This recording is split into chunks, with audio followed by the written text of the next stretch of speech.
Hello and welcome back to the Jessica Pinili podcast. I am so super excited to have a very special guest on for the podcast and a male, which I'm always excited to bring my female listeners.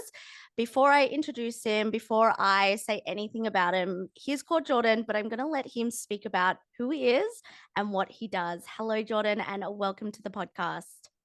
Hey Jess, thanks for having me. It's an honor to be on here, and yeah, we're doing the time zone flexibility right now to make this work. But it's great to be here. My name's Jordan Canlish. I'm a men's and relationship coach. Who I am is an individual that takes a stand for freedom of expression, going after a big game in life, just playing the biggest game possible. Because I was playing a small game for a while. I was an accountant. I worked at a big corporate accounting company, and I realized that I was playing small, and it was eating me away from the inside and actually got me angry. It's like, how did I allow myself to settle for mediocrity? So that kind of propelled me forward into the space of personal development, transformation. I now run men's retreats, run men's programs, and have been a coach for the last 5 years. What an introduction. Amazing. And I can't wait to get into all of that. It's so funny because I just made myself a cacao, and I remember we actually met at a cacao collective photo shoot. So that's kind of full circle for both of us. Yes, we But did. I remember I followed you on TikTok for a few months before that. So why don't you explain the process of how you actually got to where you are on social media, because Jordan has an amazing, huge following. He shares such good quality content. I think that's one thing that I've noticed with you as a content creator. As business owners, we are content creators as well. So I want you to kind of explain, how did you get from having basically no followers to what have you got amassed across TikTok and Instagram? It's roughly 240 on TikTok and 160 on Instagram. So whatever the mass is on Amazing. that. Yeah. Amazing. So how did you get there? What was your first video? Oh, the first video was a special one for me because it was completely unexpected, and the meaning and I believe there was something far greater than me that determined that this video needed to go viral. It was after I just decided one day that I'm going to give this TikTok thing a crack. I'm going to be consistent. I'm going to make content every single day and play like a 3-month game, and just know that I'm not looking at numbers. I'm just doing this to expand my capacity to create and express. And about 45, 2 months in, my videos were not really doing anything.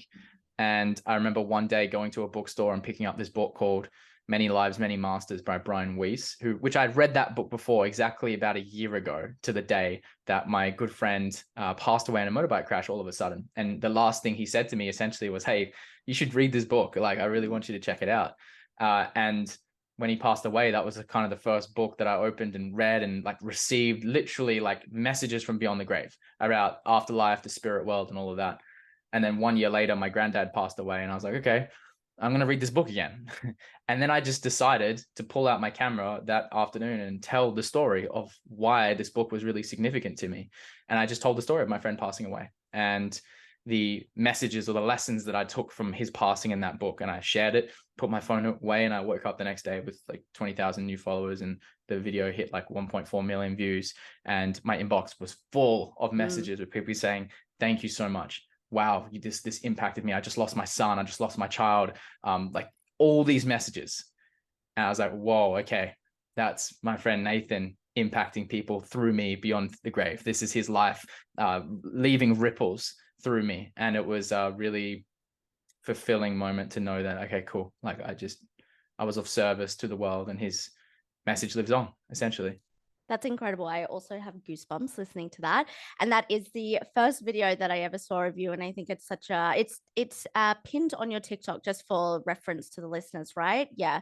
So Yeah. definitely go watch that video if you haven't. I'm sure you probably, especially if you're Australia based, you've probably seen Jordan's things. But from there, now you said 2 months prior, you were trying to be consistent, nothing was happening. What do you believe was the difference between sharing that and that really popping off and people resonating and connecting with that in comparison to the content you were sharing prior to that? Hmm. Yeah, obviously I was running my coaching business, right? And I was making content from the place of trying to get clients or trying to Mm, grow my business. And when I was like, okay, I'm just going to make content with the intention of trying to become a better creator. The goal was not to get clients. The goal was not to make money. Even though that was an awesome byproduct of mm, going viral and growing a page, the main intention was to expand my ability to channel, to create, to express, to receive inspiration. And that was my main priority every single day. It's just like, okay, what can I channel today? What can I create? What can I express? So the intention behind it was probably the most important part. And I say that for anyone who's making content. It's like, what are your intentions? Like, why are you doing it? Because if it's to get money, to get clients, even to grow a big following, then the intention is kind of wrong. mm, If you have an inner intention of trying to expand, then what ends up happening is you produce more value because you're accessing something greater that just gets bigger. You know what I mean? Then the mm. byproduct is the result, and at the end of the day, the result shouldn't really change how you're feeling because that's just a bonus.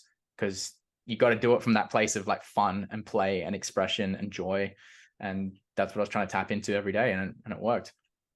Absolutely. There's so many things I want to get to into what you just said. So let's pause that because I want to go back before you started on social media. So you were an accountant.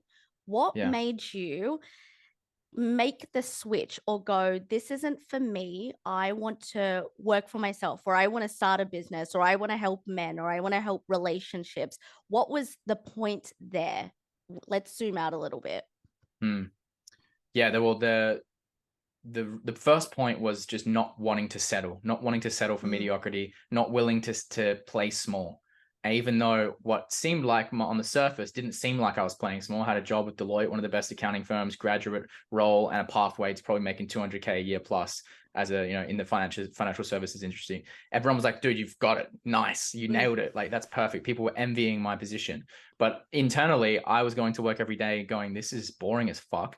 I'm not even like stretching myself. I'm just doing tax returns. And I felt like I was like sacrificing my earlier 20s if I had stayed there, sacrificing my mm, soul in a sense. And that got me angry. I was dissatisfied with like where I was at.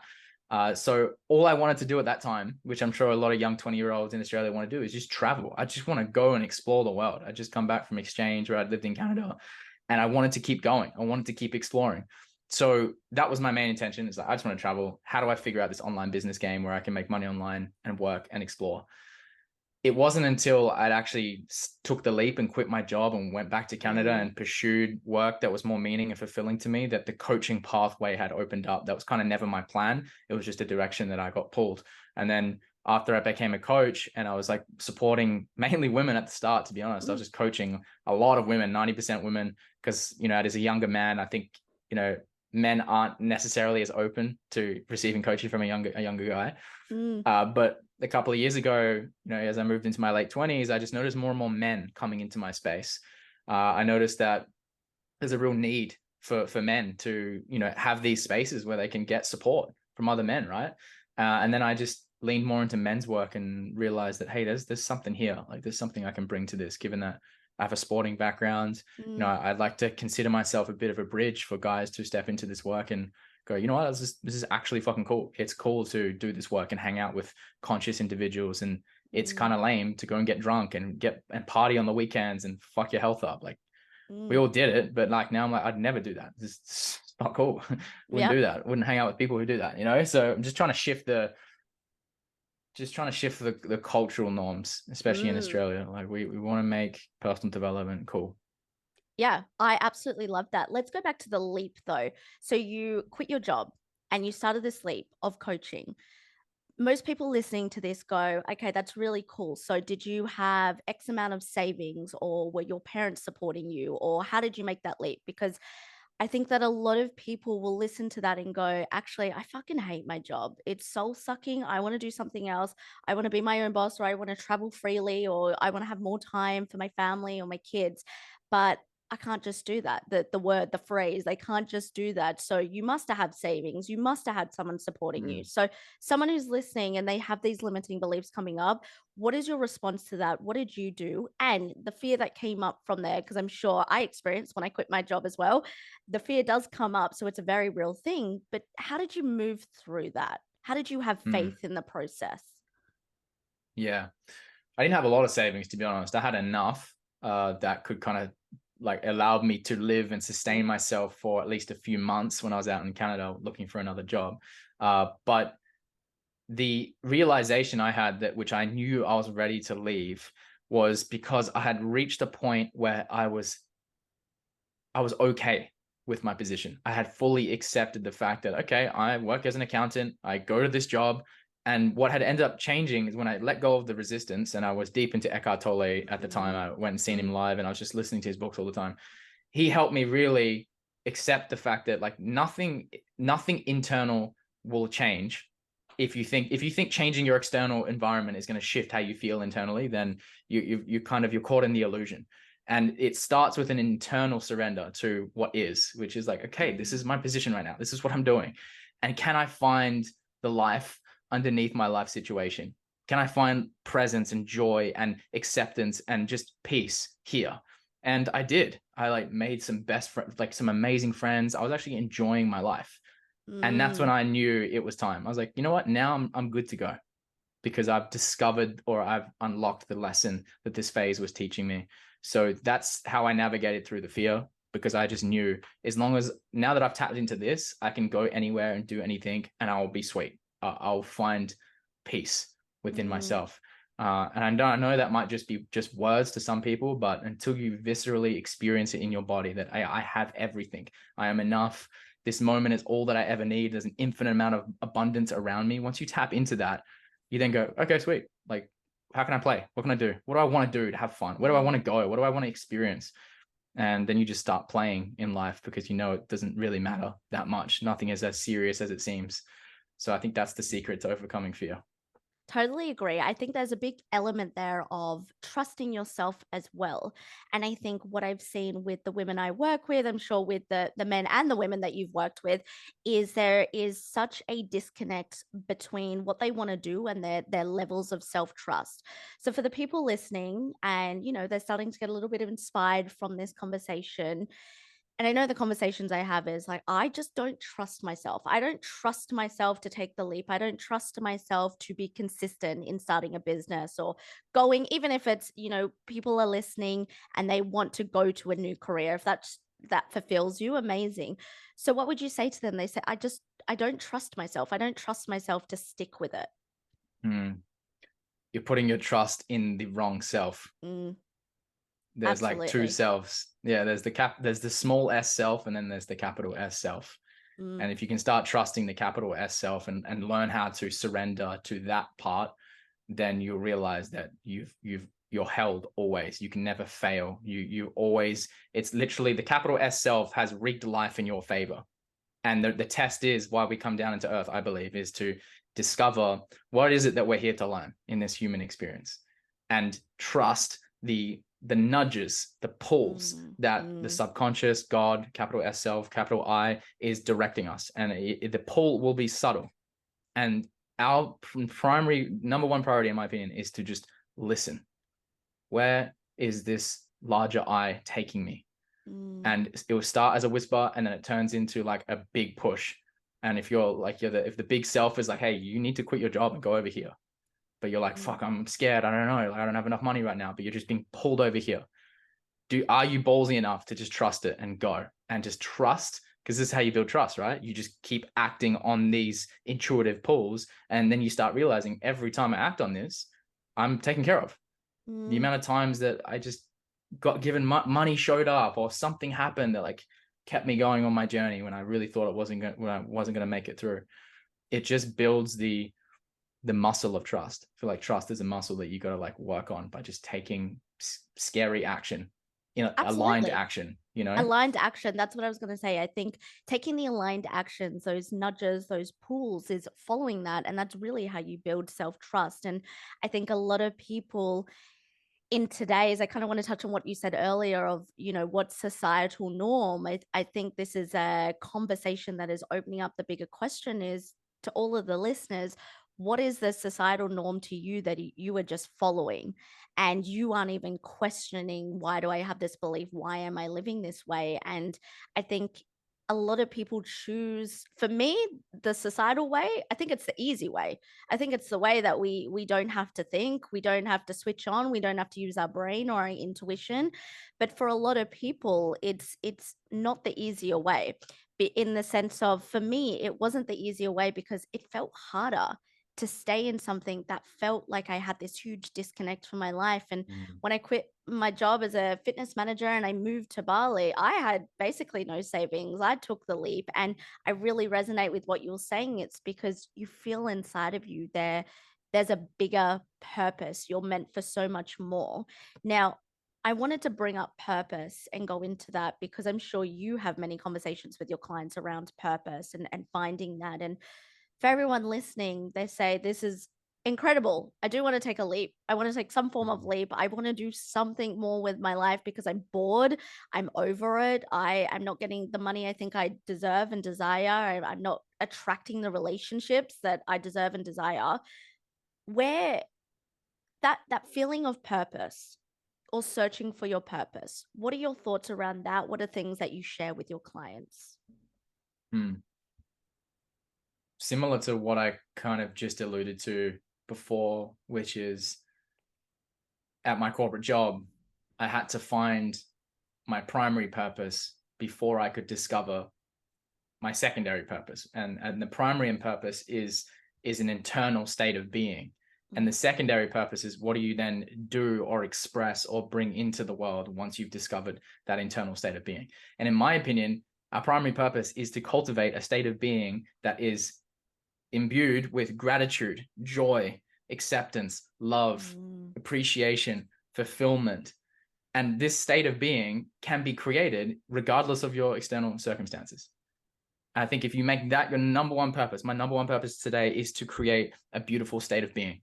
mm, And if you just made that your number one priority every single day, I promise you, you will discover, yes, this is the thing that I'm here to do in this world. This is the thing that lights me up the most. This is the thing that I want to share with the world. It will figure itself out, but mm, you'll just be always chasing something until you unlock and realize you have everything you need right now in this moment. So what do you need to let go of? What do you need to do to start to access this frequency of love and bring it mm. into everything that you do? Even if you're an accountant, even if you work in a fitness studio and you hate it, how can I bring love into this? That's the first step, and that's everyone's first purpose, in my opinion. I absolutely agree. And I think doing things with love, doing things with gratitude and appreciation is, first of all, it's such a beautiful vibration. But I think, I always grow up and my mum would tell me, like, don't do something if you're not doing it with love. And it's something that's always embedded with me. I share it with my partner, I share it with my friends. And I think whatever you are doing, do it with love, but also know that you can expand yourself from that spot. It doesn't have to be the be all or end all. And I think that a lot of people listening to this may have the fears coming up, the fear of failure or the fear of judgment, fear of success as well.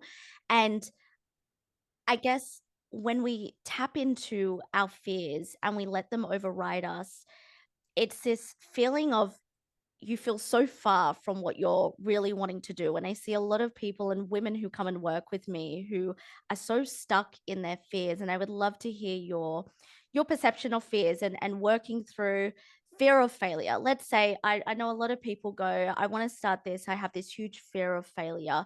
In the moments that, because I'm sure that you still have fears that pop up, I still have fears that pop up. What are the ways that you neutralize that? What are the way that you come to term with those fears? Mm. Well, knowing that, especially in business, because I feel business has been such a great teacher for me, because there's Mm, always like this fear of like, oh, what if this launch doesn't do very well? Or what if no one likes mm, that piece of content? What if I run out of money? Like there's these mm, fears that run in the background, right? And what helps me is realizing that everything that I'm afraid of, if it's meant to happen, or if it does happen, it was meant to happen, because it's trying to, life or God is trying to reveal to me mm, an area where I have to grow. mm. And I know it sounds a little bit like trite, like everyone kind of says that in the personal development space, right? But it's just sort of remembering. And I think if you've made enough mistakes or faced enough fears, I think that's it. If you've faced enough of your own internal fears and you've got through them, you realize that on the other side of it was a tremendous up level, a tremendous Mhm. upgrade of like, oh wow, holy shit, now look what I can access. And that's how I see it. It's like I just now identify these fears. I go, if there's something that I'm genuinely afraid of, like that's where I got to go, because Mm, that's where I stretch my edge and expand my capacity. So I used to be afraid of doing Instagram lives, but now I've doing them for the last 6 years. Now like mm, they're a piece of cake. I used to be afraid of public speaking. I've now spoke at speaking competitions because I was terrified of them. Now I love it. Get me in front of a stage. mm. I'll be in my zone. So it's just find the thing. Like last week I went and did improv acting, right? First time I did a Amazing. class. Yeah, because I was like scared. I was like, holy shit, like this is a bit of an edge for me. I don't know if I'm going to be any good at this. But I loved it. I was like, got out of my comfort zone. This unlocked something in me. So I would say, think about the fears, and then just if you're brave enough, go in pursuit of them. Go and do something that's going to put you right in front of that fear, because Mm. that's how you realize that you got it. There's like that's what you're here to learn. Absolutely. And I agree with that. I think face the fear, do what the scary thing is. I really, really resonate with the Instagram lives. The first time I ever went live, it took me like an hour to press the button to start. I was sweating. I was so Yeah, nervous.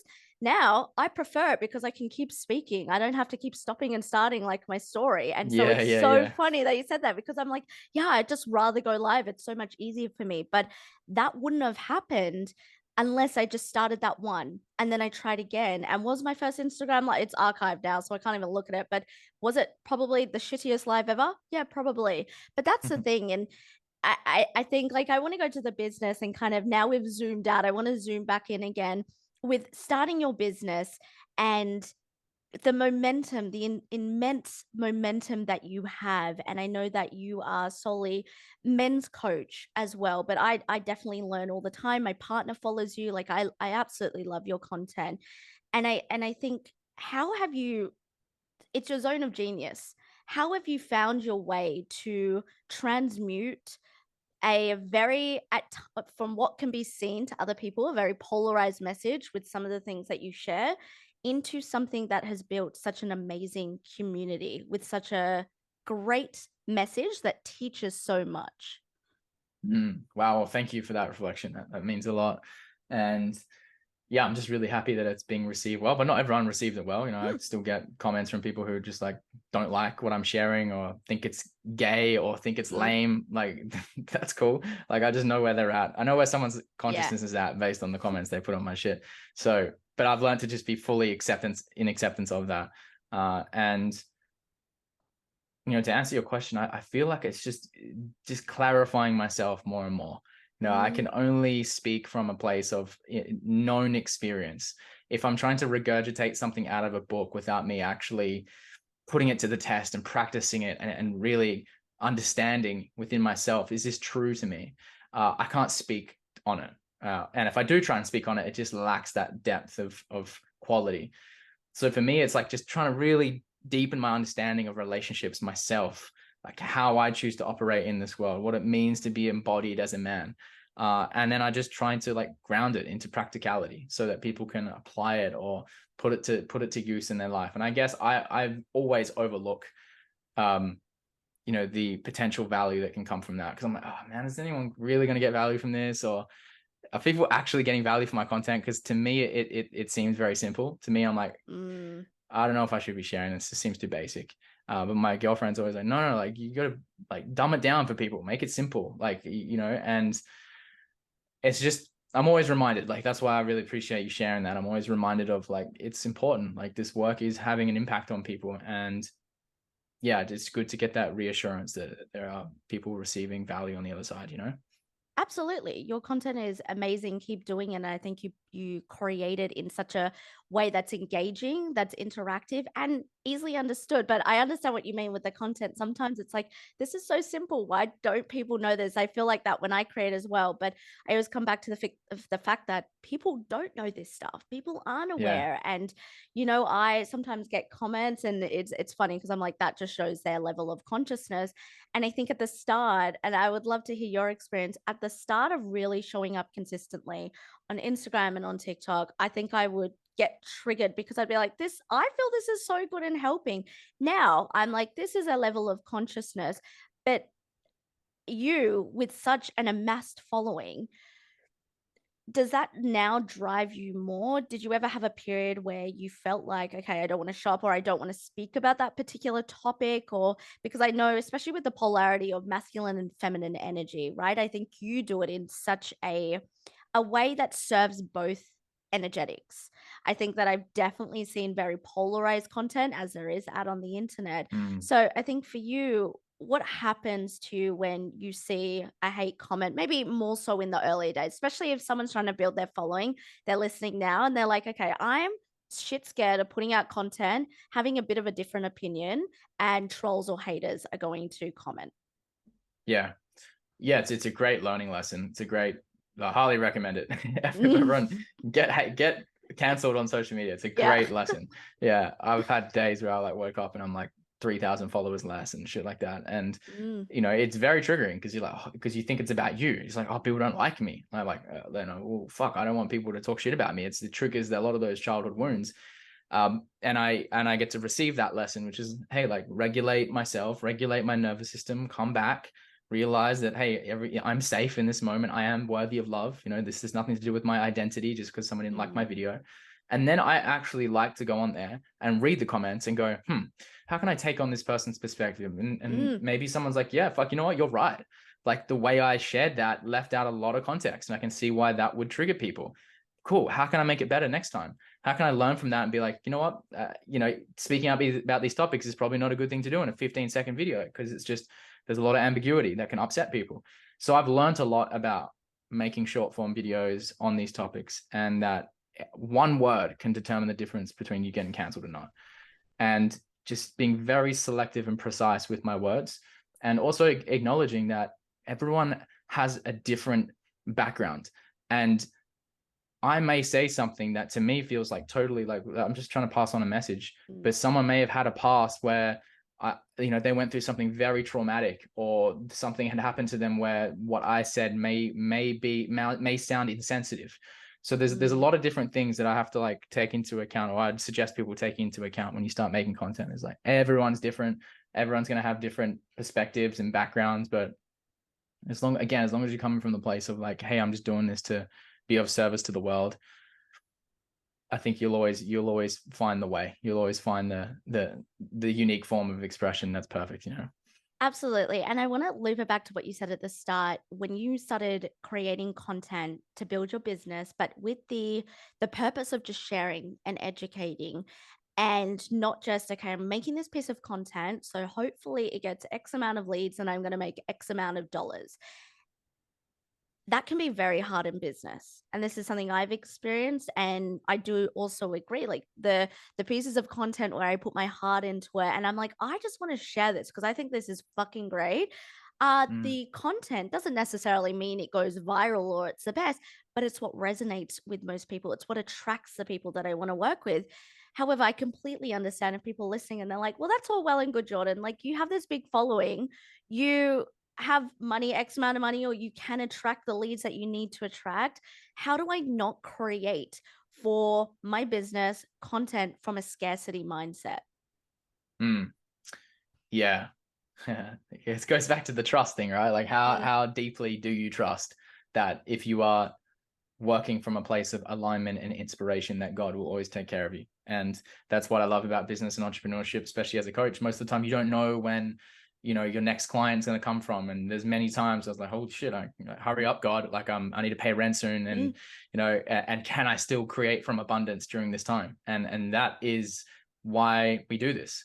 That is what you sign up for when you go into entrepreneurship yep, and working in an online business. If you're not ready to confront that, then go back to the corporate job or go back mm, to the secure paycheck. So that's the actual test. Is like, cool, I get it. I get it. There's scarcity. I get it. We're afraid of not being able to pay rent, put food on the table. But can you sit with that fear and look it right in the face and be like, I love you. Like, I see you. mm, Cool. We don't have to do anything right now. I'm going to sit with this fear for as long as I need to. If you have to take a day off and just sit and allow the fear to just like purge out of your body, to just like dissolve out of your body by you just being in it, on the other side will be a new level of consciousness where you mm. will create something that someone will receive, and someone will go like, hey, I want to work with you, or hey, there's an opportunity that pops up. So yeah, I would say sit with it. Sit with it. Yeah, Don't try and push through the scarcity, in my opinion. I agree. I think I've been having a lot of conversations this year with online coaches who have been in it for a long time. And I think I'm sure that you've noticed, it's been a big shift in social media. Everyone wants to be a coach. But I think with this type of work, you have to love it. You have to not just love sharing the concepts you love to learn about, but you have to love business. You have to love entrepreneurship, and it's fucking hard. Is it very, Mm, very rewarding? Absolutely. It's one of the most rewarding things that I've ever experienced in my life so far. But I think there is a big overflow of coaches, and there's room for everyone. This isn't a scarcity thing, but I think people are doing it because they're like, all right, I can make money online. Let's do it, but they fall off because they don't really love it. They're not really connected to it. And so something I've definitely observed this year is in the times, especially over the past few years, where I've had a breakdown, I'm sure you've had many breakdowns, every entrepreneur I speak to, it's like, what would I rather do? Go back and manage a gym? And I go, fuck no. What am I mm. going to do? And I think this is a fear thing too, where a lot of people kind of get in there. Entrepreneurship's not for everyone, but I think a lot of people, you really need to connect. Do you love this? Do you love what you're doing? And that's the difference. And I'm sure you resonate in the times where you're really down, or it's like, how am I going to pay rent? How am I going to do this? It's like, all right, the mindset shift. And I would love to hear your thoughts on this. For me, is what am I going to do to make this work? Because it's something I love so much. Do you resonate with that? Yeah, definitely. Definitely. It's definitely not cut out for everyone. Mm, And if you're going into this thinking, if you go into entrepreneurship thinking, oh, I just want the lifestyle, like I'm yeah. doing this because I just want to travel and chill and, work from my laptop wherever, then you get smacked pretty quickly because, yeah, you realize pretty fast when you're in Bali sitting on a beach and you run out of money that, oh, fuck, like Yeah. if I'm stressed and anxious at home, that stress and anxiety comes with me no matter where I Mm, go in the world until I learn how to kind of cope with that or move through that. So the mindset for me is I just want to keep stretching. Like the reason mm, again why we do this is because we're trying to expand. It's built into our DNA as souls or spirits. Like we're expanding. The universe is expanding. So the question is, what direction is the universe expanding you? And it may not be in the direction of business. Maybe it's like, hey, it's trying to expand you to be an artist, to like refine your ability to sing. And cool, go work the job that you have to do until you get to do what you want to do and be mm, full time in the art. But just knowing, I think it's just understanding your path, and everyone's path is different. And it's so easy to compare with someone else's path online and like see someone else like making lots of money and having big followers and going, oh, that's what I need to do. But mm. maybe it's not. Maybe it's not. Like I think it's a bit of a trap. You have to be careful because the comparison game is strong, especially in the coaching space, from what I've seen. Ah, 110%, and seeing someone else's lifestyle. And yeah, there are a lot of coaches who share this amazing lifestyle, but at the end of the day, running a business takes time and energy. It's a lot. Entrepreneurship, you have to have a different wired DNA in you, because sometimes I look at it, I'm like, fuck, can't believe my soul chose this life. But then on the other end, the polarity of it, I'm like, I love it. I can't Mhm. imagine not doing anything else. I want to shift gears. Speaking of polarity, I want to shift gears a little bit. So I know that you speak a lot about polarity when it comes to men and women and relationships, and you share that. I love the topic. I love speaking about it. For everyone listening and they have no idea what I'm talking about, can you please share with the listeners what is polarity in a male female relationship dynamic? Mm. I feel put simply, it's just the spark. Mm, It's just the spark that creates attraction. And sometimes you don't even know why. You're just like, I'm really fucking attracted to this person. Something about him or her, their energy, even just the way they fucking stand. I find it mm, attractive. What is it? It's an energetic spark that is happening based on where they're choosing to reside within their own being and where you're choosing to reside in your own being. And polarity is the positive and the negative, right? The masculine and the feminine, the yin and the yang. And what happens is like you're just compatible with some people and some people you're not. And it's not right or wrong, right? Like as you start mm, to tune into yourself, you start to know, okay, this is where I naturally reside more in my being. Maybe I reside a little bit more masculine. And again, a man can still reside more in his feminine. And just because he's a man doesn't mean he's like primarily masculine. There's a lot of feminine men out there, right? And there's nothing wrong with that. But it's like finding your natural set point, not really trying to go in pursuit of being more masculine because that's what it's meant to be successful in business. Like, well, no, like maybe you can still operate from your place of balance and harmony, whatever that looks like. But then when you bring it into relationship, it's just it's just the intimacy. It's just the connection. You know, I feel like I can keep going, but that's the simplest way that it shows up in my life, you know? No, I love that. And a lot of the women I work with who are in relationships or even dating, trying to date, they are more masculine. I would even say for myself, I definitely have more of a masculine energy. So for the women, actually, let's do both. I know I do have male listeners as well. What would you say are some of the imbalances you see in relationships for male and female? Like for a woman, if she's too much in a masculine, what would that look like? If a man is too much in their feminine when they're in a relationship, what would that look like? What's that imbalance?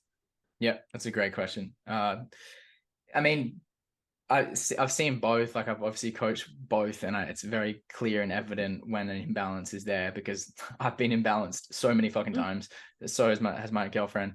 But knowing the signs can really help. I think collectively we're all in an imbalance.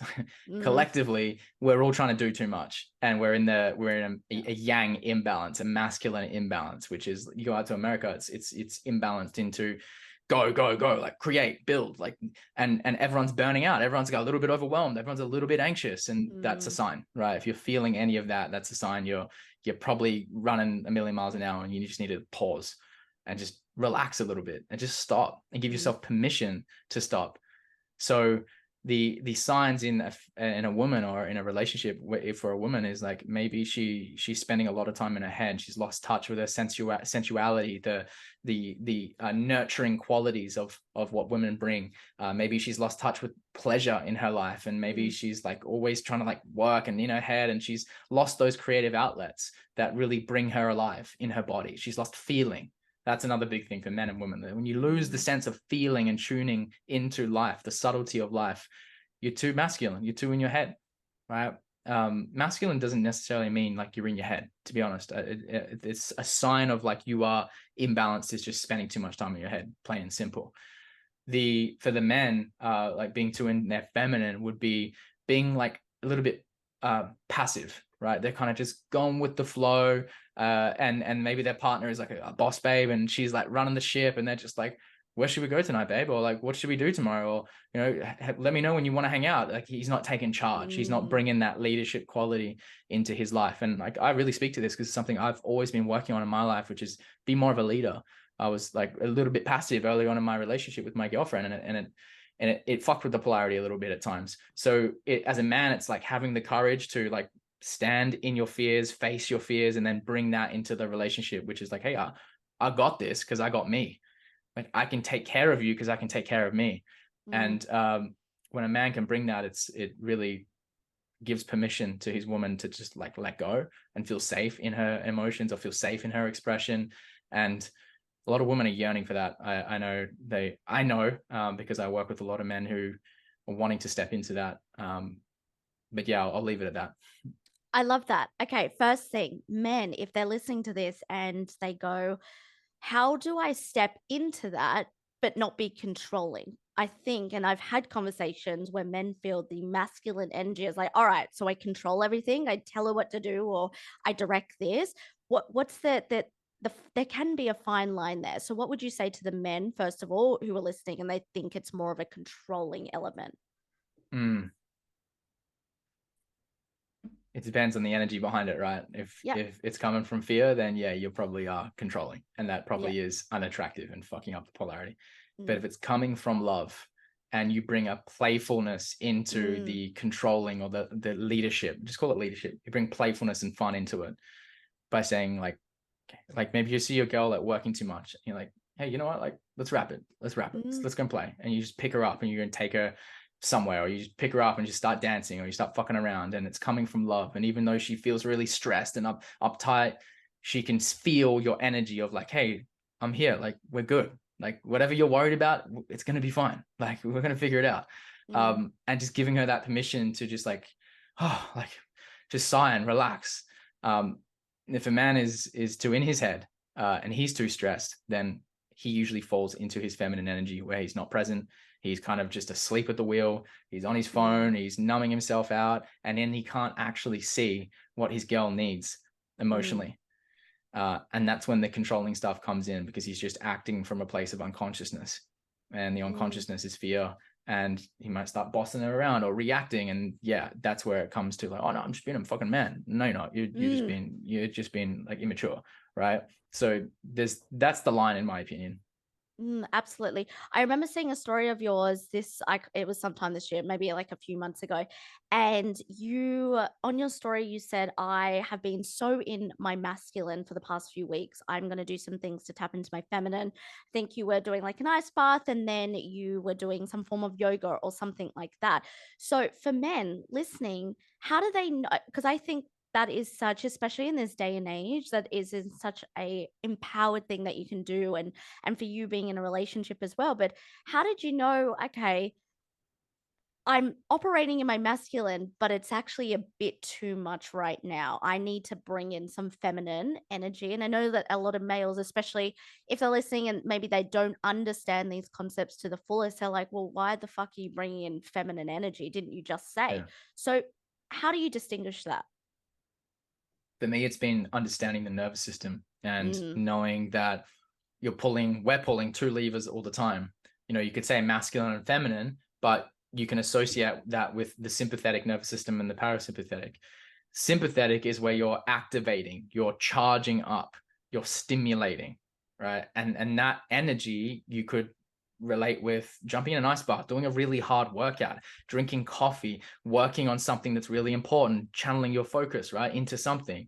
You're charging yourself up.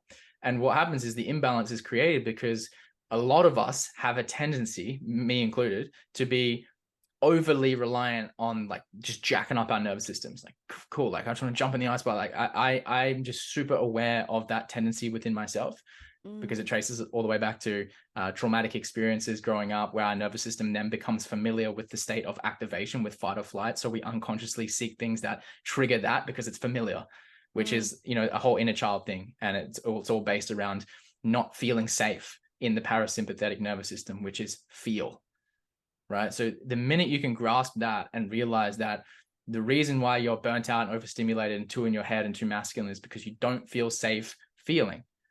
And that's why you avoid all the things that would activate parasympathetic, which is just chill, just be, just meditate, just do yin yoga, just mm, sit on the beach, just relax, just sit in nature, just do nothing.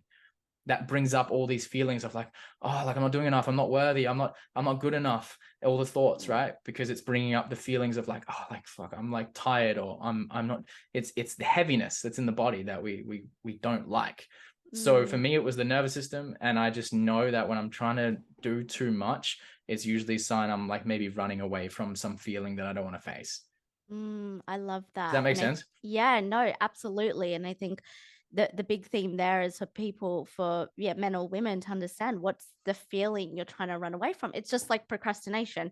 What is that? It's just a dysregulation in the body. We don't want to feel something, so we do something else to avoid that. And I think that's a good reminder for everyone. The second question that I had for you was for women who are in a relationship and they're more masculine energy based, what will you say to them if they're listening? They're like, I've been doing this work. I try allow my man to lead, or I try allow him to, take control or whatever it may be, but I just can't do it. So what does that often look like? Nagging, or trying to control themselves, or planning, or being passive aggressive.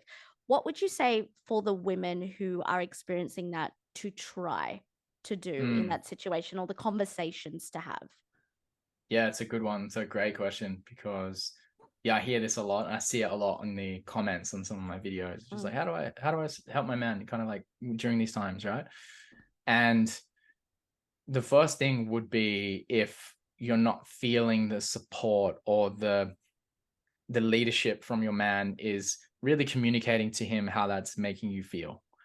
And you could observe something. Maybe there's something that he's doing or not doing that you can bring his awareness to, and just say like, hey, look, like I've noticed when you do this thing, I just feel really disconnected. I feel really like anxious. I notice a feeling of XYZ come up. And then you can say to him that like, hey, I have this need, like I really need you to just like take a bit more leadership. I really need you to plan more dates. I really need you to just like, take care of me a little bit more when I'm feeling down. Right. And it's a need. We can all have these needs that we can Mm. express in relationships. It's perfectly okay to express that. And then you want to end it with some sort of ask, some sort of invitation, some sort of request from him. And if you come at it like that, where it's like not nagging, it's not telling him what to do, you're just saying, hey, this is what I'm noticing. This is what's coming up. And this is what I'm feeling in my body. I have this need. Are you able to meet it? Are you willing to help meet this need for me? Because it's really important and I fucking love you and I want this relationship to work. And you get his buy-in. You go, if you get his like word, like, yes, babe, I see you. Fuck it. Most of the time, he doesn't even see it. Yeah. And that's why we have to be compassionate, because most men are just like, they're not aware of these things. So when you bring awareness to them, most men are like, holy shit, yes, okay, yes. I want to work on this because they care. Most men really do care. But then if the changes don't happen, if you have the conversation, they give their word and the changes aren't happening and he's not in integrity, then that's when you get to like really consider how many chances you want to give him. Like you got to like draw the line at some point, right? Okay. I love that you brought that up. If a woman's listening and she goes, well, okay, I've tried this. It's been months or it's been years, but I don't want to let go because I believe, and I've heard this before. I've heard this in my friends, because he's a good guy. He doesn't particularly do anything wrong. We don't have these big fighting matches. It's, everything else Mm, apart from that is safe. What would you say to someone then? It was like, mm. I've tried, but it's not particularly bad. I don't want to end it. I would challenge like what they mean by try. I would Mm, be like, have you really tried? Like, have you really come at it from that tonality of like, hey, babe, like this is what I'm experiencing and I want your support? Or is it coming from the naggingness? If the naggingness is in there, the man's gonna just want to like not listen and do the opposite. mm, So I would really like the how you say it is just as important as what you say, probably more important actually. So the energy that you're coming from, that is a lesson. That is a big test and an opportunity in the relationship to develop that ability to tune into what you're feeling and then communicate from a place of consciousness. mm. If they're doing that and they're not getting anywhere, like, and that's that point, if it's after a year and they're just like fed up, or they have the excuse of like, oh, like he's a good guy. Well, cool. Are you okay with having a mediocre relationship for the rest of your Mm. life? Like, if you're good with that, then cool. Like, just settle, because that's what you're doing. But if you're not willing to settle, if you know and believe that you're worthy of more, then time to grow some balls, literally, and just take a stand for yourself and be like, I'm worthy of more. I won't settle. I won't tolerate this lack of presence in my life. I love that And answer. sometimes that's what the man needs. The Yeah, man literally may need that, and you're cutting him off from something that he needs to grow. absolutely. And I think, for men or women listening to this, roles reverse, it's standing in your worth and what you want to accept. But I agree, if that's what you want to settle, and that genuinely, this is, what I say to some of my friends who come to mind. I'm like, if that's genuinely what's making you happy and that's what lights you up and aligns with you for a relationship, settle for it. So I love that you said that. I love that there was a blunt tone, because I think that probably people need to hear that, and that's why it comes up. Something I want to ask you, first of all, how long have you been in your relationship with Amanda for? Ooh, 8 years this year.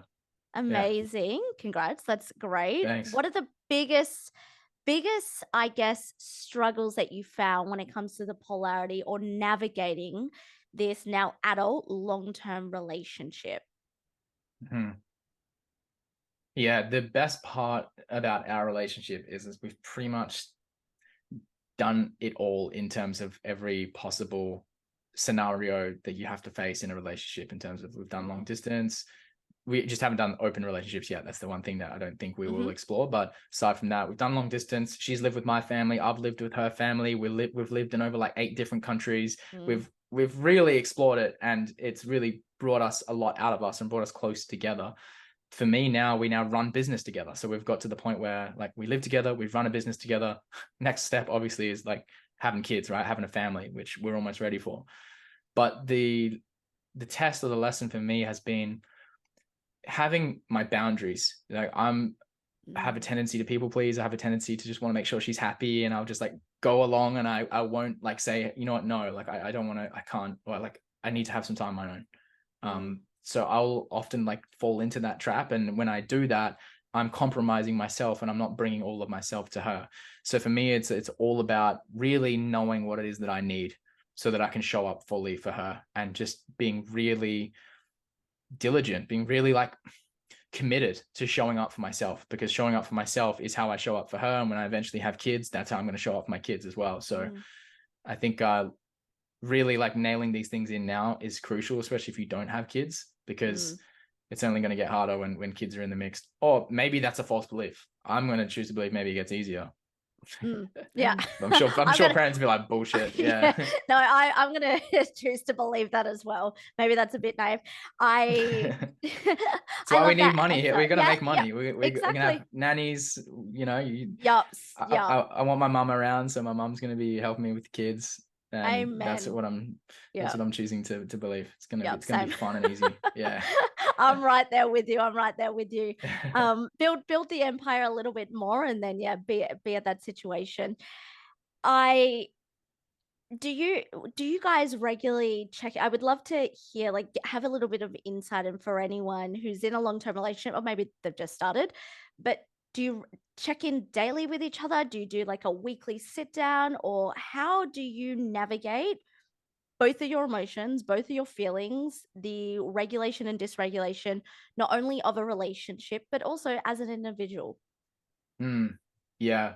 I feel like we definitely probably should be doing more check-ins. We definitely used to do that a lot, but Mhm, very fortunate that my girlfriend is like very chill, and mhm, we just have a lot of fun. Like we're always having a lot of fun. She brings out a lot of fun and play in me, and I'm really grateful for that. She's not a very emotional, she's a bit like you, a bit like go getter. Like she's fucking mm, got the drive. She'll go out there and get shit done. And I'm kind of the one that's trying to like soften her and bring a yeah, bit more emotion into her being. Um, so yeah, we have check-ins. I think we just know now intuitively if yep, something's off. Like we're like, okay, yeah, we need to have a chat, or we need to just have a night where it's just us two, and we're just chatting about what's going on, what's present, what's on our hearts.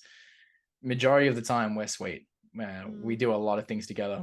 We're always hanging out with each other, and it's just she's like my best mate. So it's quite a blessing. I'm really blessed that I've attracted someone into my life like that, and it's a part of kind of my personal mission here on this earth mm, to help other people find that or create it. Because I think that's what it is. It's like you got to create that in your life to have someone who just is your number one fan, your teammate, your lover, that is there by your side, and you don't want to spend you want to spend much time as possible with them. I think that everyone deserves to have that because mm. it's dope.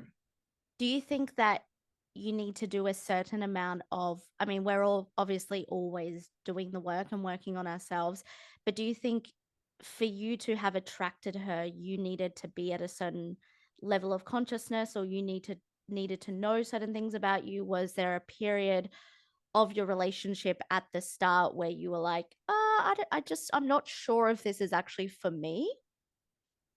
There was some big lessons that I got at a young age in my first relationship, through high school and through Mm, university, where I was like deeply in love, like as a young man, like young boy, like 15 to 19, right? mm, And all of the shit comes up at that age because like you're young, you don't know how to navigate that stuff. So a lot of the heartache, the pain, the attachment lessons, the development of how to like really just be with myself, I learned at a young age, so that when I had finally got over that first relationship, I was a different person. I was so much more secure within myself. I didn't really need anyone to fulfill me. I was just having fun, living my life. And that's when I met Amanda, traveling on exchange in Canada, right? So mm, you can imagine the internal circumstances yeah. of when you cross paths with someone, like they're probably on that same frequency as well, just like having fun, being themselves. So we met at that stage at 21, but then Mm, obviously there's the working through and refining what it means to be in a relationship as you progress through your 20s and mid to late 20s. That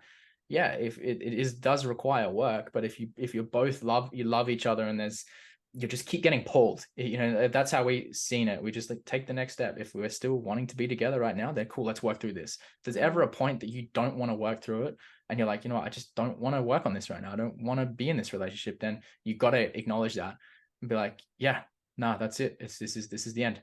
But we've mm. always just wanted to keep showing up for each other because we wanted to make it work. So I think Mm. that's foundational, in any relationship.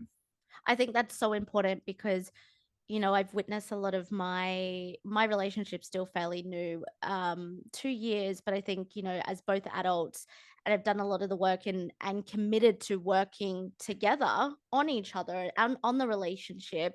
It's an interesting dynamic that I've witnessed some of my friends who have been in relationships from their early 20s and then they've broken up or even some divorces. But I think for you, it's a testament to number one, the work you do, and obviously the work that Amanda does on herself to go through so many different phases. Because I'm sure that both of you, in all of the 8 years, and you met at 21, you have become different people and that you've had different seasons. And I really believe that. I remember reading this thing once, or maybe it was a TikTok where an older man, he was about 90 and his wife just passed away. And he said his funeral speech was saying, over the 50 years that we were married, I dated about 25 different women. The same woman, but she had 25 different seasons of her. And I That's loved her great. in every single season. Yeah, I've got goosebumps from saying that. And I thought that was one of the most powerful things I've heard because I feel that in relationships, this is my belief, we truly grow. We're not the same person, we're a different person. We're going to have many different seasons. And I just love your reflection piece and what you guys, yeah, apart from the open relationship, you have been through so many different things. And I think that if you are both, I believe both parties need to be at that level of consciousness. Do you agree? To Hmm. want to work on the relationship. Yeah, yeah, definitely, definitely. They have to be at a level of consciousness where they're willing to grow. Yeah. Yeah. You could say either growth mindset or fixed mindset. Yep. Whatever you want to call that, you have to be willing to expand yourself and grow. Yep. Because if not, if one person's willing to do the work and they want to grow and the other doesn't, then you're gonna hit a stalemate majority of the Mm, time. absolutely. Thank you for Hmm. sharing that. I love that. I don't want to end, but I want to end with a few kind of random questions for you. So, my first one, what are you currently reading or listening to at the moment? And what is a favorite book you've read or listened to? Oh, nice. I mean, I was like obsessed with personal development. Like I went through a period where I was just consuming so many fucking books, and I actually Same. went through a period where I was like, I just toned it down a little bit because Yeah. like maybe I should just learn through doing now. I just get out Yep. there and actually grow a business and shit. But I'm listening to the Rick Rubin, reading the Rick Rubin book, The Creative Act, A Way of Being. Mm. Love it. Great, phenomenal read. He's done a great job of that book. I'm really loving that. Currently listening to I'm reading that and Psycho Cybernetics Oh, by me too. I'm Maltz. rereading it. Yeah. Oh, there you go. Yeah. Amazing. Yeah, I'm Nice. rereading it. Such an amazing book. Yeah, yeah. My first time reading it, so it's very Oh, insightful. it's good. Very It's one insightful. of Yeah. those ones. Yeah, I read probably once a year. Read or listen to. No shit. Okay. Yeah, Cool. I feel Yeah. like different levels of consciousness, you pick up different things, and you're like, just like with every book, really. But you're like, oh wow, like this resonates with me now. Big time, big time. That's great. Well, yeah, I might read a bit more of that tonight. You've inspired me. Yeah, And I'm kind of binging a lot of Hormozy stuff right now, to be honest, because same. We're on the same I'm just like, frequency. Same. yeah, yeah, we are. I'm like determined to crack this business game. I'm like, I'm gonna figure this shit out. And that's back to the mindset thing we were talking about before. Is like, if you treat it like a game, that's how I'm just choosing to treat it. Mm, It's a game. And if shit goes wrong in my business, I'm like, oh, okay, there's a challenge or an opportunity here that I can solve that's gonna up level me in the game. And it doesn't have to do with me personally. I don't have to associate my mm. worthiness or attach any of my identity to this thing called business. It's this game that I'm playing. And I'm really learning that. I'm like really starting to get good at that. And Hormozy is like a fucking trailblazer right now. It's really He's inspiring. incredible, but Yeah. I agree. It's like treating it like Hmm. a game. I think I've started to step into that mentality past 6 months. And funnily enough, when I started to consume Hormozy, have you got Hmm. his on Audible or hard copy, 100 million leads, what he kind of just released? Yeah, yeah, yeah. Yeah. Got through Yeah. that the Incredible. other week. Yeah. It was Yeah. I good. just finished as well, but I agree. He's absolutely amazing. Okay. What is a saying or a phrase that you are currently living by? Hmm. Yeah. It I feel like it's the sayings that I've been trying to live by for the last 7 to 8 years since I started this journey, which is just trust the flow, be still, listen to God, trust what God is trying to express, allow God to work through me, to express through me. Mm, And it's just like, I surrender, use me mm, in service of the highest good, God. mm, Like, I'm here. And I try to pray in my meditations every day for that level of guidance. Just work mm. through me. My heart is open. Just use this vessel, you know? And Absolutely. as you know, in coaching and like creating content, it's like, that's all you got to do most of the time is just show up as the space for God to work through. Yep. And it's like, you can't plan shit too much in the work that we do. That's how I know. That's when I know that I'm kind of going off track a bit too much. I'm trying to like overly plan No, things. that's fine. Yeah. No, Yeah. that's absolutely fine. I completely agree. I feel that when I like really channel that energy when it comes to business, and it's finally it links to a what's your Instagram story before we got on about flow. So, so Mm. true. When you channel that type of energy, you get into the flow. And when you're creating content and, when you're trying to force something, this is part of the reason why I don't really plan out podcast episodes. And I'm just like, let's just go with the flow. I cannot plan because I feel like my creativity gets jarred. And so Yeah. everything, even when I go live, when I take a workshop, I know what I want to speak about. And I think I do my best work when I'm able to get into that flow. So I really resonate with that story. Every story you do, Jordan, I'm like, can you please make this a reel? I think I've messaged you a few times and I'm like, this needs to be a reel. Yeah. Well, I'm glad you're resonating. It's we're definitely cut from the same rug, Yeah, obviously. definitely. Yeah. Definitely. And Hmm. my last question, what's the vision you have for, let's say, the next 5 to 10 years? What do you truly envision? Where's your higher self?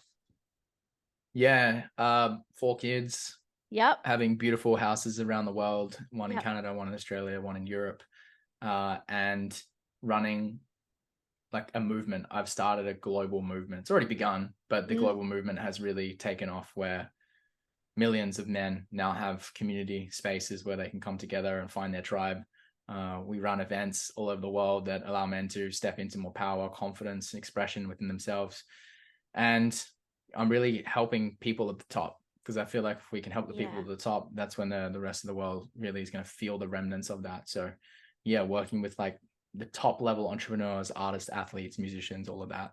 Mm, Um, and just enjoying my downtime, enjoying just yeah. being in Yeah. nature and appreciating the simple things in life, like a good home cooked meal from my girlfriend Mm, or stuff like mm. that, you know? I really like that you put that just being. I think that's something I've needed to remind myself over the past 12 months. I think when you start a business, you're kind of go, go, go. You're trying to create, you're trying to build. And I really appreciate just the small moments. You're right. Having a home cooked meal with my partner and just being present and being there. I Mhm. think those are the most beautiful moments when you can really like savor those moments. Yeah. So And that's just on that. yeah. Yeah. Sorry to cut you off, but just on that, because we spoke about comparison. This is a Mm, great example of, I admire Hermosi. I watch his stuff. I read all his books. I love what he's putting out and what he's accessed within himself. But I don't want his life. That's mm, not the life that yep. I want. He loves the grind, loves the work, and he Yeah. gets nourishment from that. For me, it's like, no, no, no. Like I'm working so that come when I'm 40, I can afford to just take time off and be Yes. and just enjoy life. I love traveling. I love going to music festivals. I love going and staying in epic locations. That's how I want to live, and it's about getting clear on that internally because everyone Mm, has their own path that they want to follow. And if you just follow Hermosi's path because he's successful right now, and you realize that this man works 12 hours a day and he yeah. fucking puts in a lot of work and you're not built for that, yeah, you're going to feel pretty frustrated pretty quickly. Yeah. Oh, I agree with that. I'm like building this life so I can just travel endlessly and just Yeah. keep going Yeah. around the globe. Honestly, that's the Until I don't want freedom. to. Yeah, Yeah, until you exactly. don't want Until to. I don't It's want to. like, Yep, yeah. exactly, exactly. Just I know we have to go in a moment, but I saw that you went to Burning Man. Mm. Um, how I know I watched your stories. I know you had an amazing experience, but how was it when everything was kind of going to shit there? Because obviously, I'm only seeing from social media. I wasn't there, but I know apart from that, you also had an incredible experience. Yep. Yep. No, the camp that I was in was really great. We had a really blessed to be in around such a great group of people for the first burn. And we got through it. Like it was just a different Yep. set of challenges that got presented, but it was just one of those things where you're like, holy shit, what is this place? This is so Yeah. trippy, man. It just meant getting out was a little bit more difficult. We were there a little bit longer than planned, and Yeah. it just meant I probably partied a little bit more than I was thinking as well. So Yeah. Do yeah, you the recovery recommend time was for long. people to do it? Oh yeah. Oh my Yeah. gosh. You got to experience that. That is Yep. one place where if you're on this frequency as an adult or even a kid, like it is the ultimate playground of freedom, fun, expression, play. And I'll be doing my best to go back every year. Wow, amazing. All right, you've Yeah. inspired me. It's on the Yeah. bucket list. Yeah. Incredible. Thank you so much, Jordan, for this. This has been such an amazing episode. If people want to reach out to you, they want to follow you, they want to work with you, they want to consume more of you, where can they find you? We'll be in the show notes below, but just let everyone know. Well, thanks for having me on, Jess. This is a lot of fun. Always great Of to cross course. paths. Cross Yeah. paths with another soul sister from Perth. You Mm, know, there's definitely something out there, like people who come from Perth who step into this path. We kind of vibe on the same level, you know, which agreed. is awesome. So yeah, thanks for having me on. And Jordan Canlish 01 is my platform, is my channel or account on Instagram, YouTube, TikTok, all the things. And yeah, just DM me, send me a DM. If there's anything you Mhm. want to chat about, more than happy to chat with people. I got a men's retreat coming up in a couple of months in Sedona. So Oh, if you've got any men exciting. out on this side of the world, or if there's any Yep. Aussies that want to do the journey out, Yep. yeah, it's going to be fun. But yeah, other than that, just trying to, I love connecting with people. So always Mm. open to catching up with anyone who really wants to chat or vibe. Amazing. Thank you so much, Jordan, for your time. I really appreciate it. And I know everyone else will. Thank you. Appreciate it.